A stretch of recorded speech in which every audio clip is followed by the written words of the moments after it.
Hello, everyone. Welcome to this webinar sponsored by the Migration Policy Institute's National Center on Immigrant Integration Policy, Strategic Opportunities for Including English Learners in ESSA State Accountability Plans. I'm Margie McHugh, the Director of the Center, and I will be moderating today's webinar. Before we get into some of the introductions and of speakers and their presentations, you'll see here this logistics slide.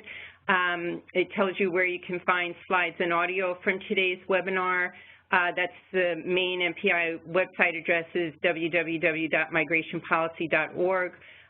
If you have any problems accessing the webinar, we're covering that phone number that you see there, 202-266-1929, so you can call in there or email us at the events@migrationpolicy.org email address. And then we love it when our webinar participants use the Q&A chat function during the webinar, because it just lets us sort of triage and set up the questions for the speakers for the Q&A portion that follows their presentations. You can also send actual questions to that events@migrationpolicy.org website, and we'll be able to include them in the queue for the speakers at the end.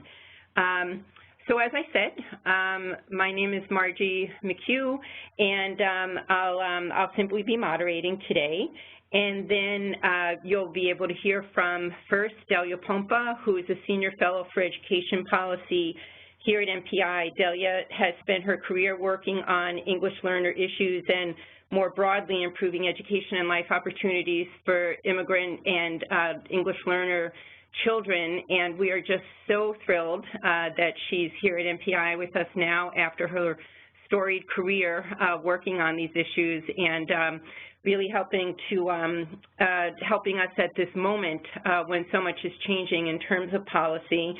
And then we are also thrilled that Dr. Susan Lyons from the National Center for the Improvement of Educational Assessment is with us. She has been deeply involved in supporting states as they transition their assessment and accountability systems under the new ESSA law.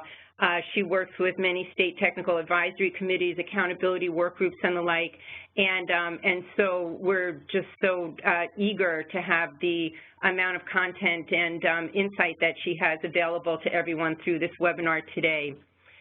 Before I turn it over to Delia, I'm just very quickly, in terms of setup for those of you who aren't kind of aware of the broader mission and work of our Center on Immigrant Integration Policy, we certainly do focus primarily on what we call the education pipeline and issues there in terms of how do policies and practices at the national, state, and local levels actually support the integration of immigrants and their children. We also have a fairly big focus on supporting folks inside state and local governments who are working on language access issues and for many years have been trying to work to improve the governance of integration policy, both at the federal level and working with state and local entities that are trying to do the same.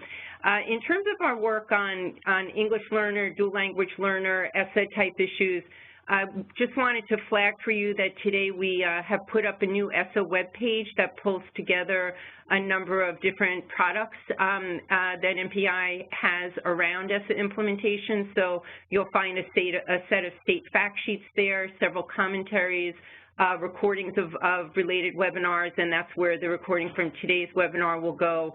We also have an ELL information center that has a variety of fact sheets that look at demographics and number of ELLs by state, those sorts of indicators.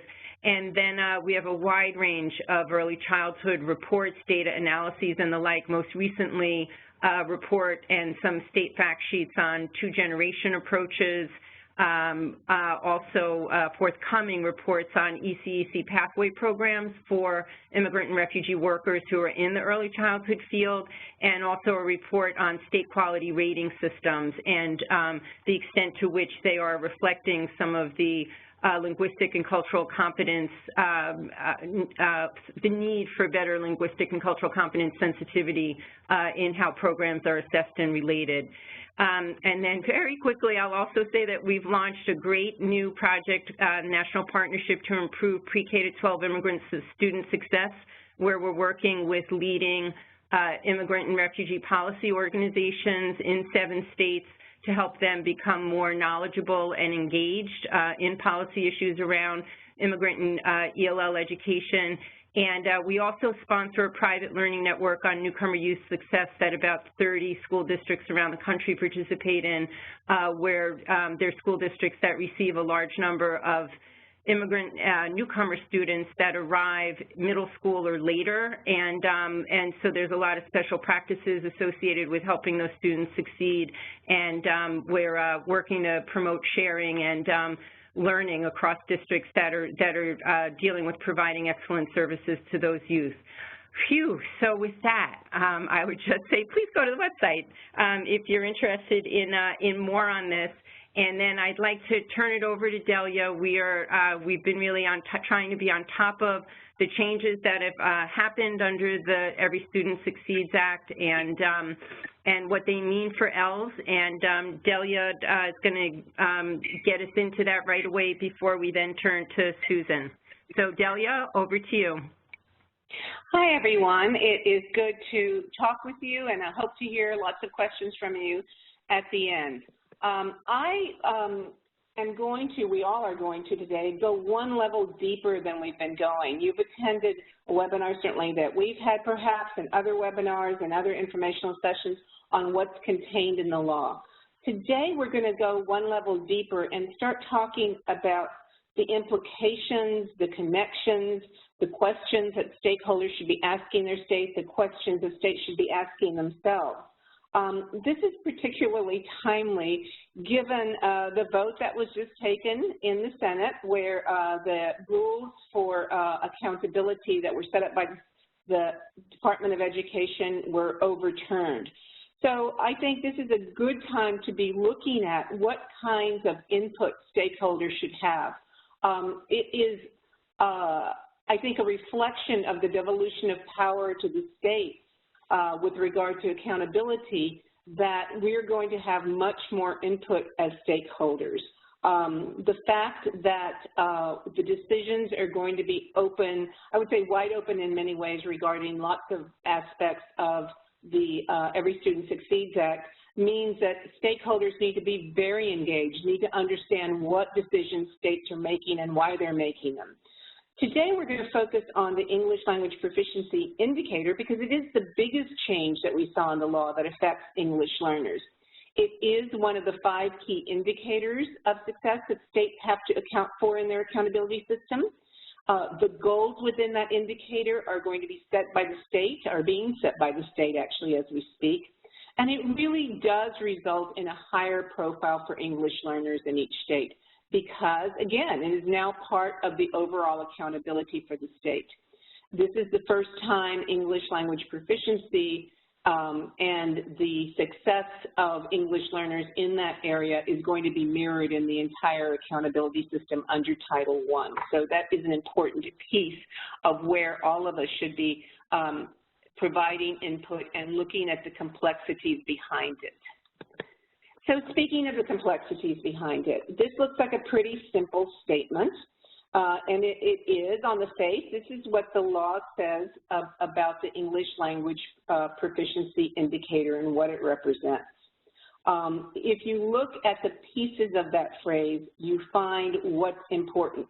Progress in achieving English, defined by the state, measured by the ELP or English Language Proficiency exam, within a state-determined timeline. So many, many decisions will be made by the state. This is, again, all these decisions are an opportunity for stakeholders, first to understand and have input into a state's overall theory of action about English learner achievement. This particular indicator and all those elements that I talked about within that definition, within that phrase, reflect something about what the state believes about English learner achievement. And it is important that as stakeholders we understand what that overall belief system is and have input into it. When the state started making decisions about English language proficiency, because as I said, they are making the decisions. You all probably know that states may turn in their state plans as early as April 3rd. There are 18 states turning in their plans then. They have to define each of those pieces within that phrase, within that plan. The other states are going to turn it in by September. So there is an opportunity for input, even for those states that are turning in their plans April 3rd, because many of them are currently under review. For that reason, I think it's really exciting, and we're fortunate to have Susan Lyons from the Center for Assessment talk to us today about these complexities. That little phrase in there packs a big punch when one starts looking at each of those decisions in there and how they relate to each other and their long-term implications. So Susan, I'm going to turn it over to you, and thank you for being here with us today. Great. Thank you, Delia and Margie. It's certainly an honor to be speaking with all of you today.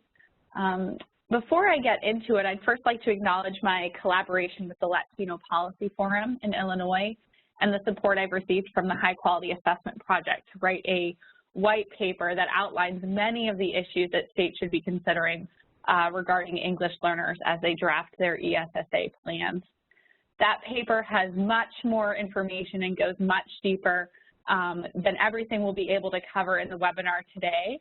And the good thing is it's expected to be released publicly within the next 2 weeks. So I can make sure that MPI has a copy of that so it can be distributed to their network. And of course, you can always reach out to me if you have further questions or would like a copy. So I'm going to start with a heuristic to help show all of the major pieces that influence the ELP indicator. So this figure illustrates that it's not just the statistical growth model that's used to operationalize the ELP indicator, but it's also the state context and the business rules that support the implementation of the model that all play a role in determining school performance classification on the English language proficiency. So everything related to the state context, the statistical model, and the business rules will interact in order to make consequential decisions about school classification and performance. So the state context deals with the on-the-ground reality of ELs within the state. For example, are English learners concentrated in a small number of schools? Are they spread across many schools? Are they concentrated in particular grade levels? Each of these realities within your state will interact with the statistical model and business rules and should be considered and modeled in advance before making decisions about the final statistical model used. When I'm talking about the statistical model, I'm really talking about the methodology that's used to produce the scores based on the English language proficiency assessment. So this area encompasses both the class of the model used, right? Are you using a value-added model or a growth-to-target model, and the particular way that model is specified and estimated. So, for example, does the model control for student characteristics? And if so, what student characteristics are controlled for you? So you can see this gets pretty complex really quickly. So it's important that you as stakeholders are aware of these different decisions that states are making related to this indicator so you can be asking the right questions. And Delia is going to be spending a lot of time at the end of this presentation talking about the areas and questions that you can probe to understand the consequences of each of these decisions on ultimately fairness for schools and students. And then finally, the business rules specify how the results of the statistical model will be aggregated into an indicator and then also aggregated into a summative determination for schools. So, for example, this includes the minimum end size. How many EL students are needed before a school receives a score? Or will the results be pooled over years? Will reclassify the ELs that have already reached proficiency be included in the aggregation?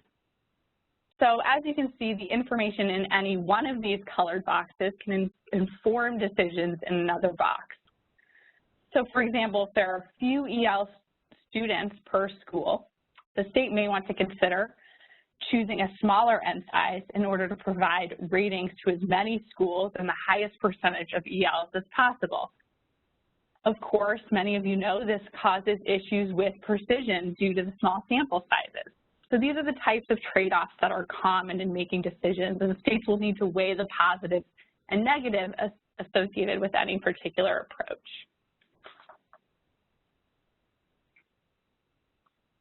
So let's talk a little bit about the growth modeling option. So this is that statistical model, the middle box in the heuristic I just showed.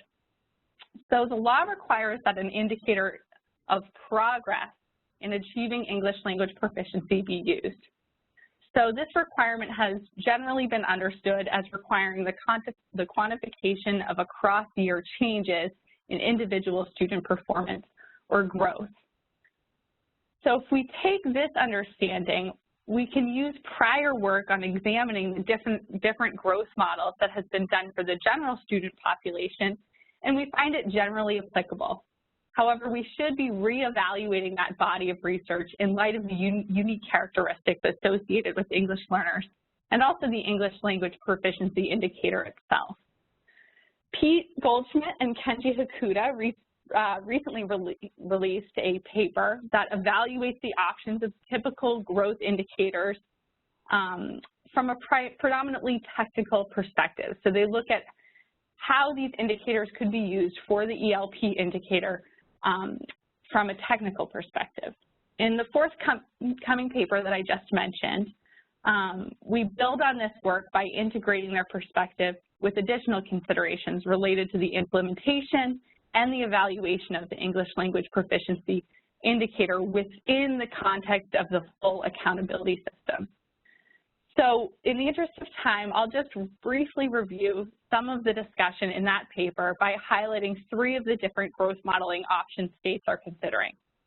So I'll talk about value tables or transition tables as they're listed here, value added models, and growth to target models.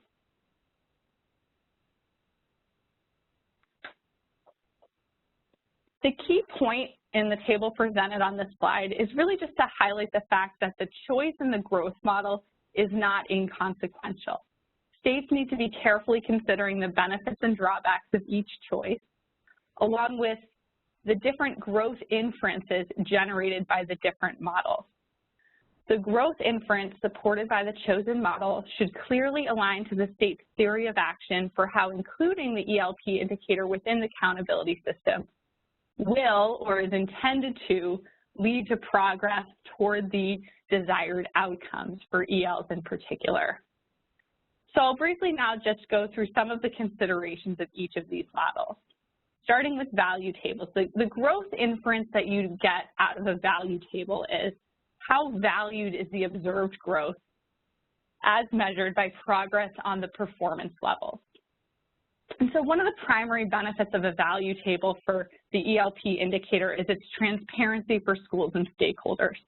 Once schools know how their students have scored on the English language proficiency assessment, it is really quite simple for them to figure out and easily calculate what their performance on this indicator will be.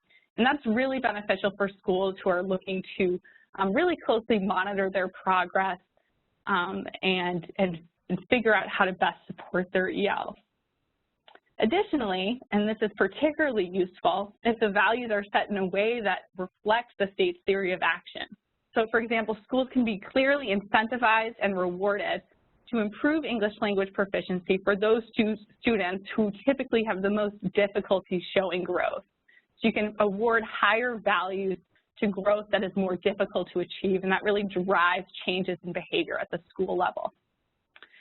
However, one of the drawbacks of using a value table to measure growth is that the methodology does not really easily lend itself to the creation of individual student targets aligned to the state's defined timeline for reaching proficiency.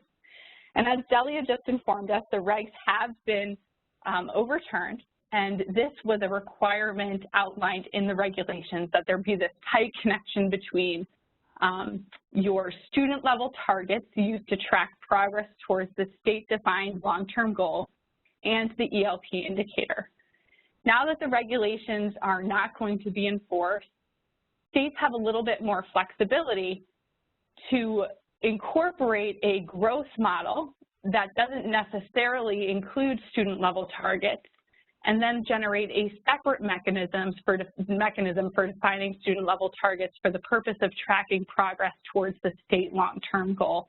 And I know that kind of gets a little bit complex, but ultimately the message is that states now have more flexibility to include the growth model that they think most closely aligns with their theory of action, whether or not it allows for sort of this easy incorporation of student level targets. You can use value tables to create student level targets. However, it does become pretty complex and unwieldy quickly, especially as you take into account student characteristics that might influence student level targets. For example, their grade level, their age, their native language proficiency, and so on. Okay, so the next is value-added models. And the growth inference associated with value-added models is how effective is the EL program. Now, again, we're not talking about the student here, we're talking about the program level effect at eliciting student growth compared to other programs serving similar students in the state.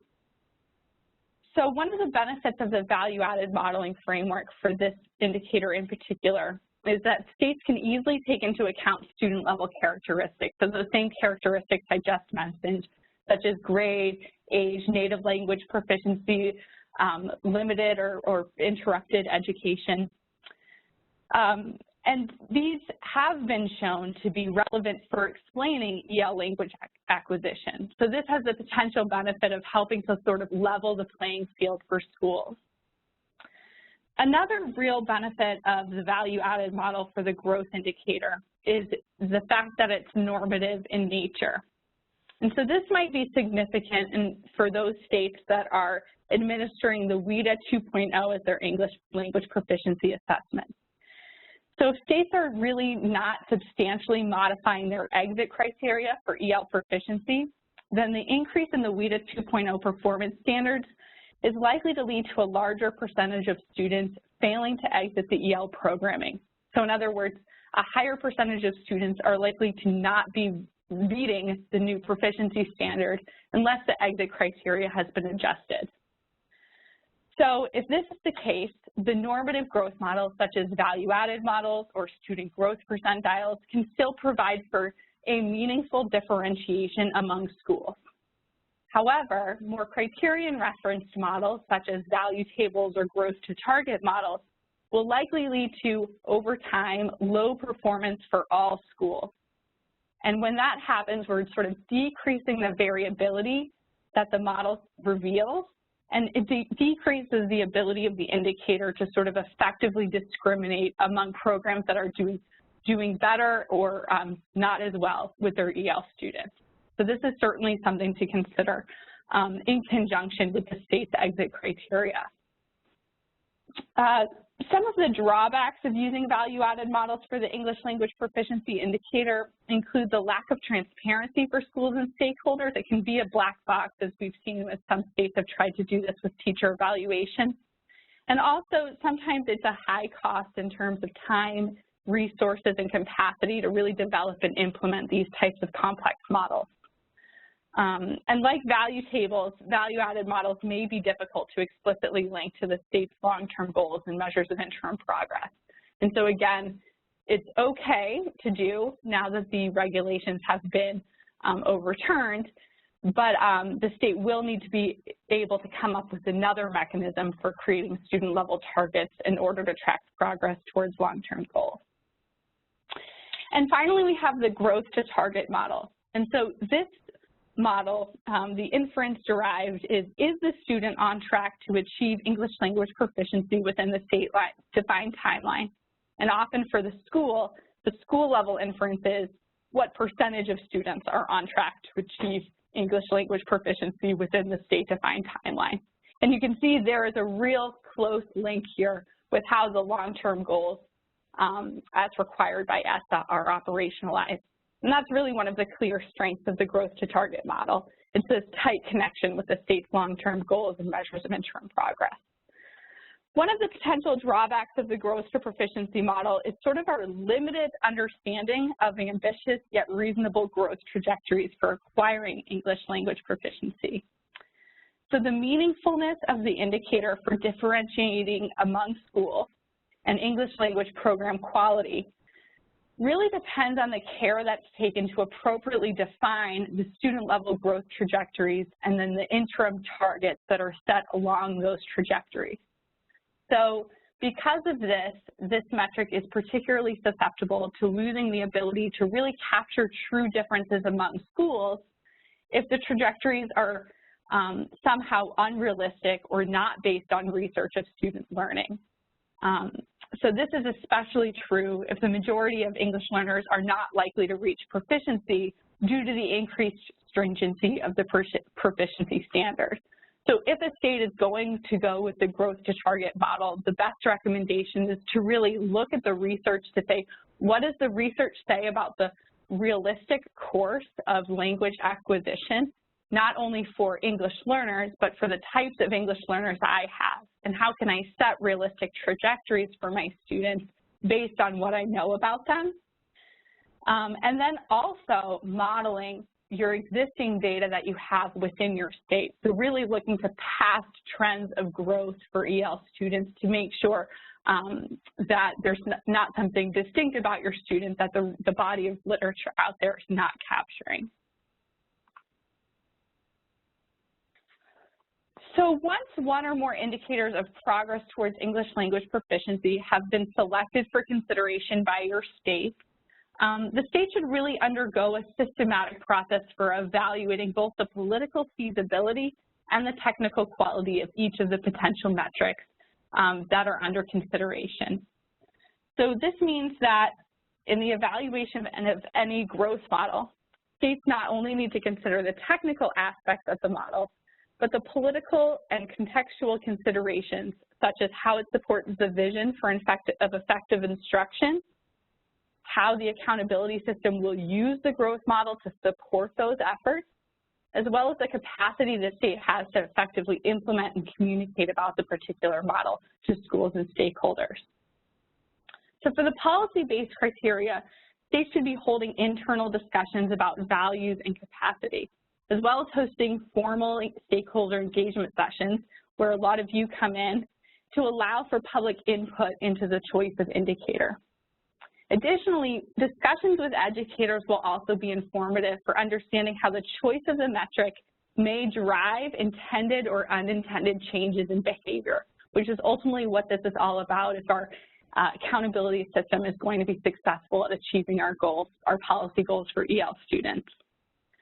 The technical-based criteria should also be evaluated, and this can be done by modeling existing data to make predictions about the potential implications of the different modeling decisions.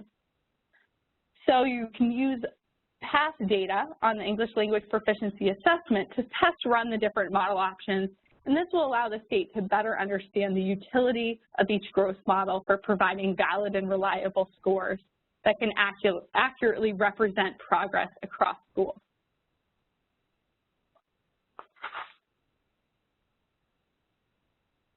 Once the statistical model for quantifying progress has been chosen, there are a number of equally consequential decisions that must be made about how the English language proficiency indicator will then factor into the larger school accountability system. And so we suggest that the driving question guiding these decisions should be which solution would lead to outcomes that are most likely to promote growth towards English language proficiency for ELs while also prioritizing fairness. And in accountability design, it's important to consider this question both from the lens of schools and also from the lens of the English learners themselves. So both of these notions of fairness are essential to consider within the accountability system, and sometimes they can be at odds with one another. So there may be trade-offs between the competing goals of incentivizing desirable behaviors to benefit EL, while also ensuring that the system is set up so that it's fair for all schools, no matter their demographics. So on the next slide, Delia will go through key decision points that should involve stakeholder input. At each of these junctions, stakeholders should be encouraging states to carefully consider the consequences of each decision, not only for schools and school classification, but also for what it's likely to mean for EL students and what school-level behaviors are likely to be incentivized or discouraged on behalf of ELs as a result of each of these decisions. So Delia, I'll pass it back to you if I can.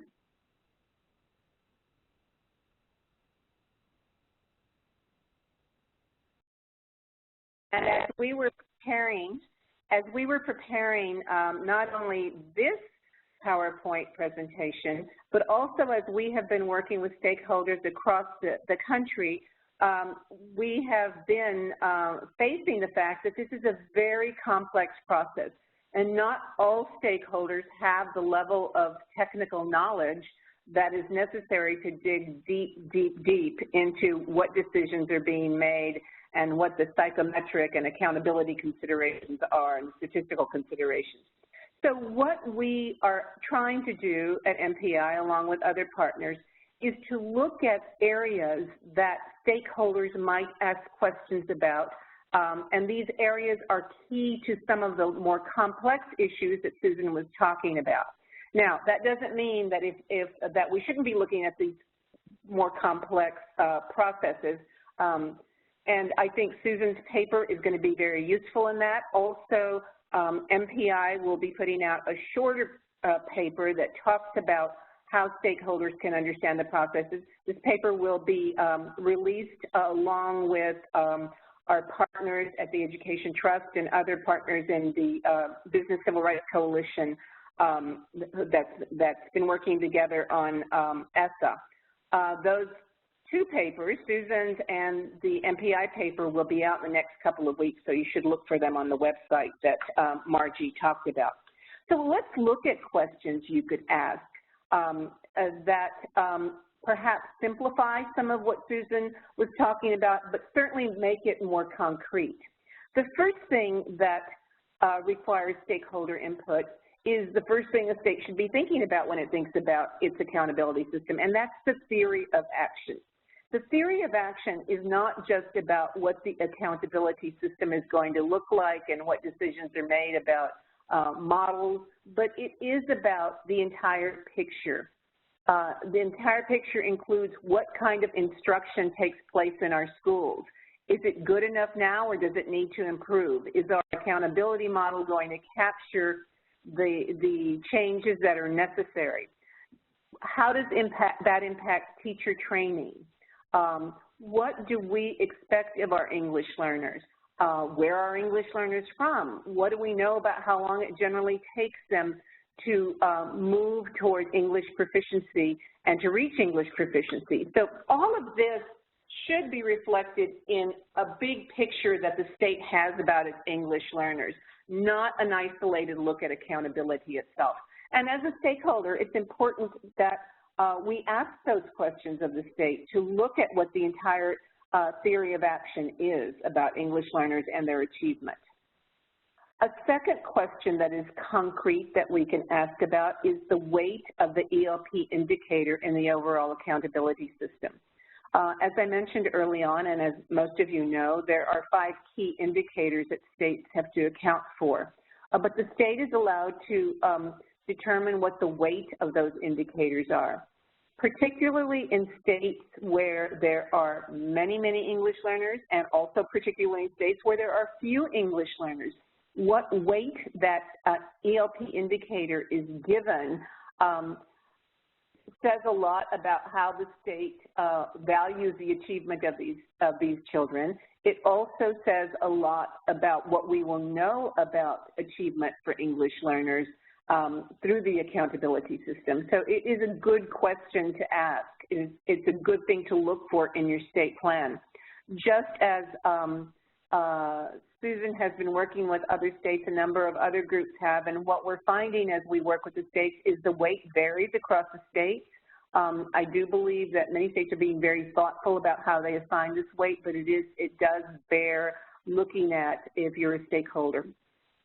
A third area that is concrete and that we should be looking at is an area that is also very complex, as Susan pointed out, and that is the decision. Those are the decisions about goals and timelines for English proficiency. The process of establishing these goals for English proficiency is where most states start out making decisions about the ELP indicator. What is their goal? Where do they want students to be in what period of time when it comes to English proficiency? Then you start looking at what the interim goals are on a year-by-year basis. Those interim goals signal whether a school is meeting the standards set by the state, and so it also signals how that school is going to reflect achievement within the accountability system. So it's important that stakeholders who have working knowledge of how students acquire English and what instruction looks like in a state have some input into what those goals should be and what the timeline should be. Another piece to look at here reflects on what Susan said about fairness and about what we know about our students in terms of setting ambitious goals.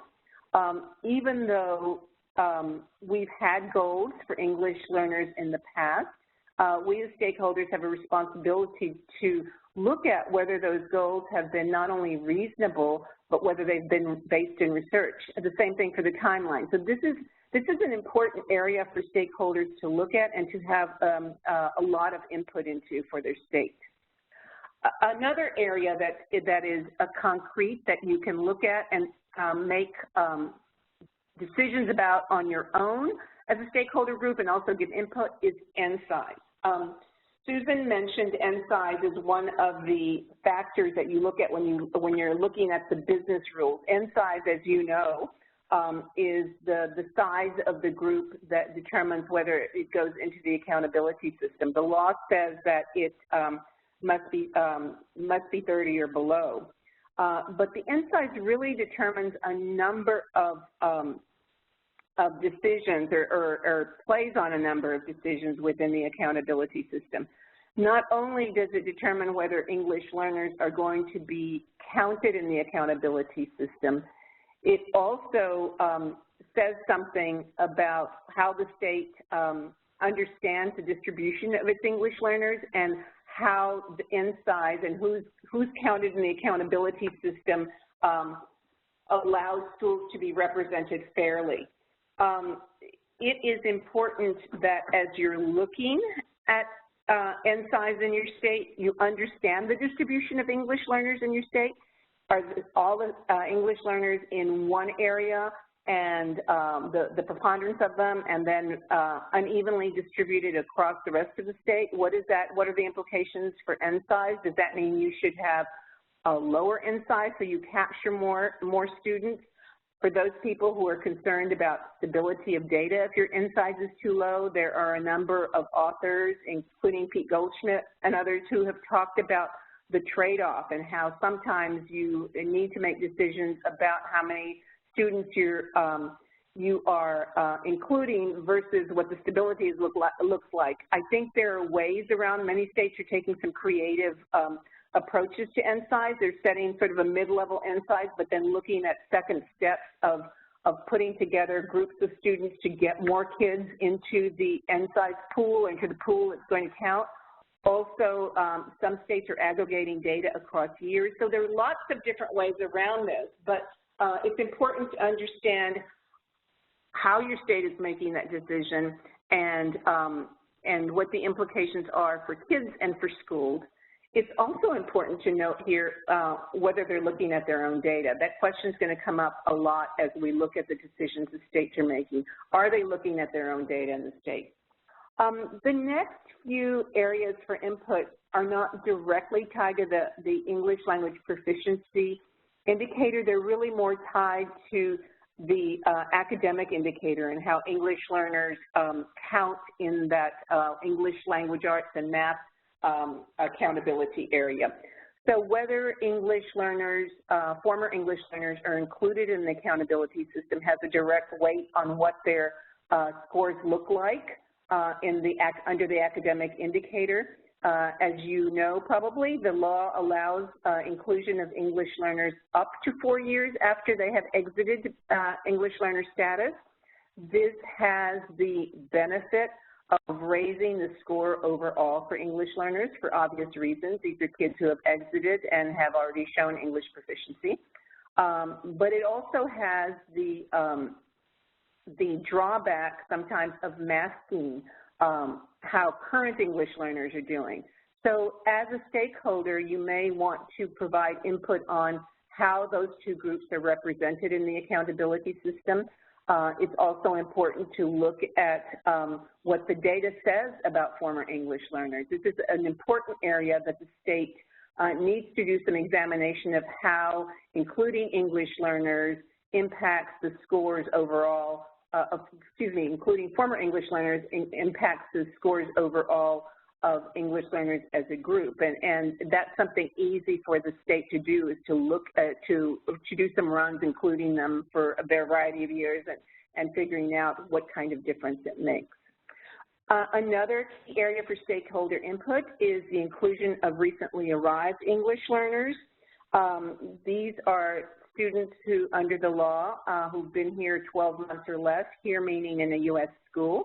The law applies to two actually options that states are looking at and can choose. One is to include them the first year in assessment but not report out, and then report a growth number the next year. The other is to exclude them the first year and then to include them in the accountability the second year. Lots of questions about that and who your English learners are and their background goes into that decision, and you should be ready to make those give that input to the state.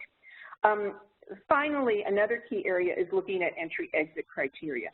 The timelines in gold are very directly tied to entry-exit criteria for a state. Reclassification is also tied to this, so it's another important area. I want to move on very quickly because I want to leave time for your questions.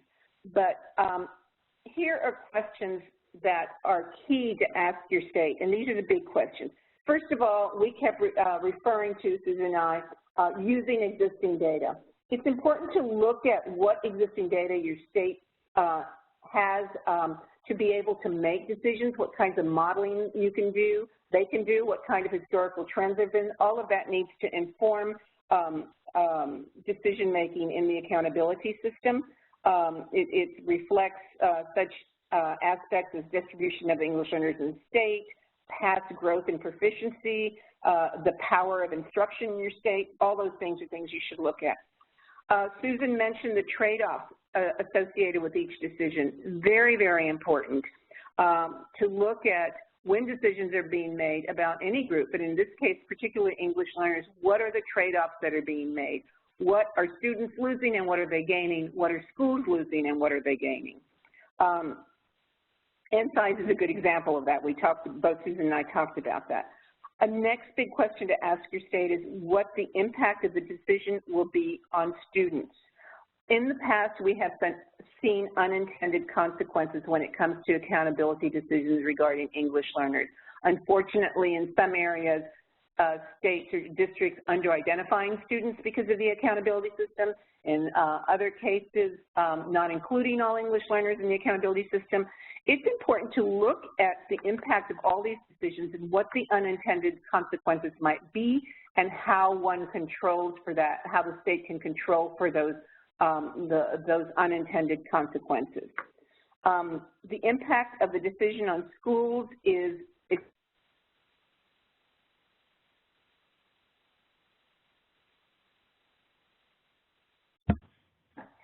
question to ask the state, and that is what the are to address English learner needs in the state plan in addition to your ELP indicator.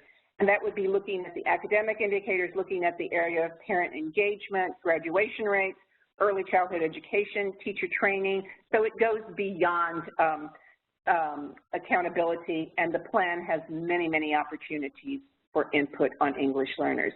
I think now we're going to go to questions. Sorry, we had to rush through that. This is a complex area, so we would be happy to answer your questions at this point. Great. Thank you so much, Delia and Susan. That was just a lot of really, really terrific information.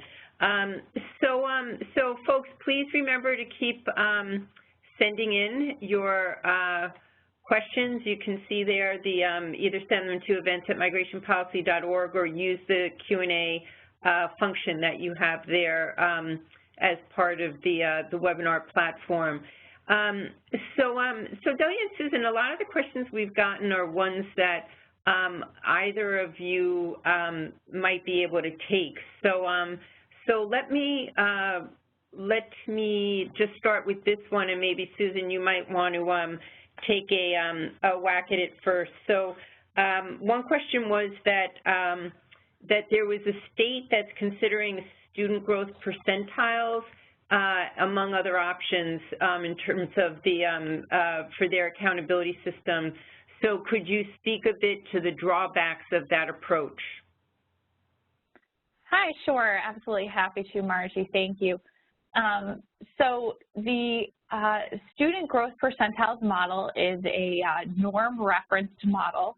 And so that means that it's not tied explicitly to any sort of target or goal or performance level, but instead compares EL growth to, or it quantifies their growth relative to other ELs with similar histories of prior achievement, and says sort of how they're doing relative to similar English learners. One of the benefits of this approach is that for states that have, it sort of takes away the necessity to set out realistic growth trajectories for ELs. And when you have a high percentage of ELs that are unlikely to exit based on the increased proficiency standard, you're still able to meaningfully differentiate among schools. If the state really is hoping to closely link their measures on the long-term goal to their annual indicator, the student growth percentile framework allows for the creation of something called adequate growth percentiles, which sort of integrates the growth to target model within the student growth percentiles framework. I won't go into too much detail on that, but it is a nice way to sort of marry student growth percentiles and the growth to target to sort of get the benefits of the growth to target while maintaining the norm reference nature of student growth percentiles. So you have a sense of how difficult it would be for a student to reach the intended target within the given number of years. Some of the drawbacks of the student growth percentile model, one of the main drawbacks I see is that there's no real mechanism to easily incorporate student level characteristics that might be significant to include when wishing to understand the growth of EL students. Those characteristics or demographic factors such as age, grade, level of native language proficiency, limited or interrupted formal education, all of these factors are likely to play a role in determining student growth trajectories, and those just aren't sort of easily incorporated into the student growth percentile framework. Great. Okay. Thank you, Susan. So, so another one that either or both of you might want to take a whack at is what considerations might be important for schools and districts that have high numbers of late arriving newcomers? Whack at it, and then Susan can add something. First of all, it's important to determine whether these students, what grade level they're at and what their English level is when they come into the school system. When you look at the different areas for input, one of the first areas one might look at is whether you're going to test those students the first year or whether you're going to exempt them. And that decision has a lot to do with what information you want about them. If you exempt them, then you're not going to have any information on their achievement that first year, although you won't have to assess them. If you test them, you have the opportunity to look at growth over a year. And I think we all know that students, when they are at low levels of English, make a lot of progress that first year. So the implications really are not only about English proficiency, but the academic assessments and how you want to model your accountability plan so that you're able to take into account how you think these students are going to perform. One way to do that is to look at the history of these students, of newcomers in your district. Another way to look at that is to go back to your theory of action and to look at what kinds of instructional programs you have in place and whether those have been effective enough. And another is to look at, as I said, how you're going to include them overall. And whether the group you're talking about is large enough to fit in under the end size. I think sometimes what is large in one district is not large in another district, depending on the concentration. So I think all those things come together to make a decision about those kids. Susan, would you add anything else? I think those considerations are exactly right. From the perspective of the fairness for schools and ensuring comparability across schools and the accountability system, one additional consideration you might want to take into account is ensuring that the state model, whatever the statistical model they choose for the English Language Proficiency Indicator, accounts for the fact that these are late arrivals. Because you know that the language acquisition of these students will look much different than the language acquisition of students arriving in kindergarten, and you want to make sure that you're not penalized on the basis of the demographics of the students you're serving. So, so Susan, I think then a more global question from folks, even though I think everyone's sort of acknowledging that a lot of this is very unique to the circumstances in different states, but is it going to come out in the papers that the white paper that you're doing or the other one that Delia was referencing, but are there any sort of typical ways of weighting former L's or of setting end sizes, or are any of the growth models that you talked about, are there, you know, is there sort of, are any of them being used by a majority, for example, of states because they're seen as, that there are some better approaches that states are gravitating towards? Sure. So this is highly state context dependent, particularly when you're thinking about the minimum end size. As Delia mentioned, the regulations require that if a state shows a minimum end size of greater than 30, they'd have to provide sort of a rationale for that decision. But beyond that, there really aren't many rules of thumb. We're actually at the Center for Assessment yesterday internally brainstorming some sort of rules of thumb we could come up with in terms of end size and the weight of the indicator.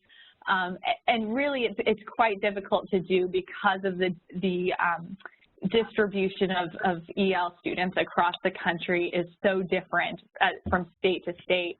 Right. And those contextual factors really do interact. I know the WIDA Consortium has developed a growth to target model that they're interested in promoting across the states that use WIDA. I haven't spoken directly with Gary Cook, who's responsible for that model, but if I were a state that's part of the WIDA Consortium and interested in using the growth to target, I would make sure to be really careful about one, how your state's setting exit criteria for proficiency given the new increase in the standards, and also asking really deep questions about how the growth trajectories or the projected growth trajectories to that target are set We know that those trajectories might not be linear. They're certainly not going to be the same for all different types of EL students, and so we want to make sure that we're being really sensitive to those factors. Great.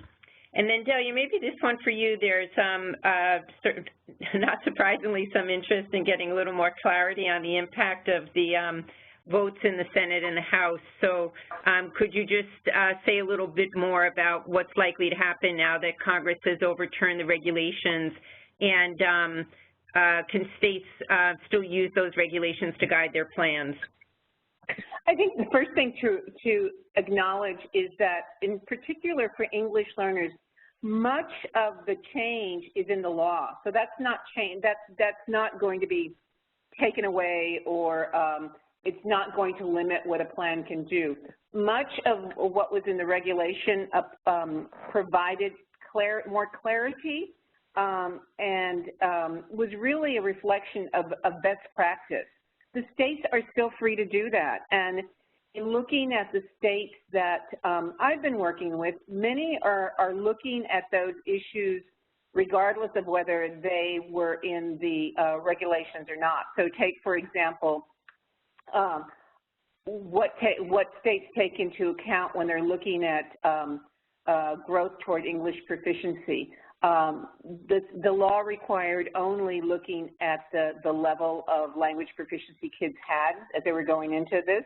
But other states, many states are taking into account other factors, and these are factors that were defined in the regs, and there are factors that are important. So I think many states who are making decisions based on their historical practice, their data that they have and what their data tells them, and also what they see as best practice and their theory of action. So if under their theory of action, it's important for them to beef up what's being offered English learners because they know that the standards have gone up. They might account for all the many other permutations besides what level. They might look at grade. They might look at how long the student has been in the country. There are many other things that people are looking at because it is best practice. So my answer to you, the basic answer is that as stakeholders, we should encourage best practice because there are many, many things you can do that go beyond the law just because of the range of responsibility and the authority states have in designing their own plans. Great. And then we have a few sort of specific situations that folks are in that they're looking for advice on. So one is, what if you're in a state that's waiting for a new assessment to be released before to set goals and timelines for English language proficiency? What should stakeholders do in that situation? And then also there's a state that's already drafted and closed the comment period on their plan. So what might the areas of priority on engagement be as they move into early implementation? I'll take a stab at the first question. There are a number of states who are in a consortium that has just redone their tests, and they as I've looked at plans, many of the states are saying that they can't set targets yet. What they can do is look at the English proficiency assessments they have been using and look at what that trajectory has looked like for kids under that assessment and make some temporary, set up some temporary targets based on that. It is possible in the state plan to say you're going to adjust something when you get your new information. So I would say there's still room for states to include some targets knowing they're going to change after a couple of years or after more data is available. Sure. In regards to the second question, one of the benefits for local school districts is that if your school has been identified as a need of targeted support, even though your state plan has already been finalized and submitted, there really is a good deal of flexibility when it comes to what the local school district's plan is going to be to support those subgroups that have been identified as struggling or consistently underperforming. And so I would encourage stakeholders to really work closely with their local school district and school leaders to make sure that those plans are really thought out well and supporting ELs in the way that is going to be appropriate and ultimately moving them towards their long-term goals. Okay, that so much terrific information and great advice on these last few questions. So I think we're going to need to wrap here, given the time. I just want to say, first, you see those resources that are newly up on MPI's website as of today. We'll be getting up the recording of the webinar and the PowerPoints shortly.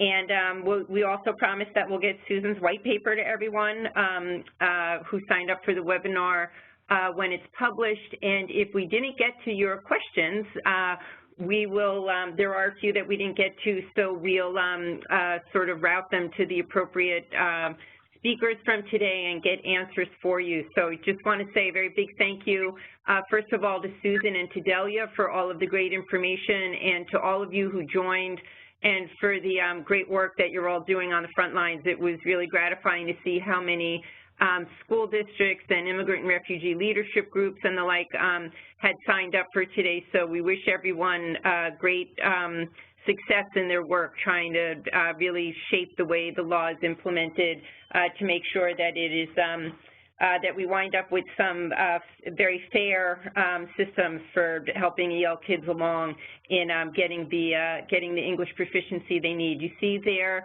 our contact information. Susan's is earlier on the slide that was up with her bio. So feel free to be in touch. And again, many thanks to everyone for taking part in this. Bye-bye.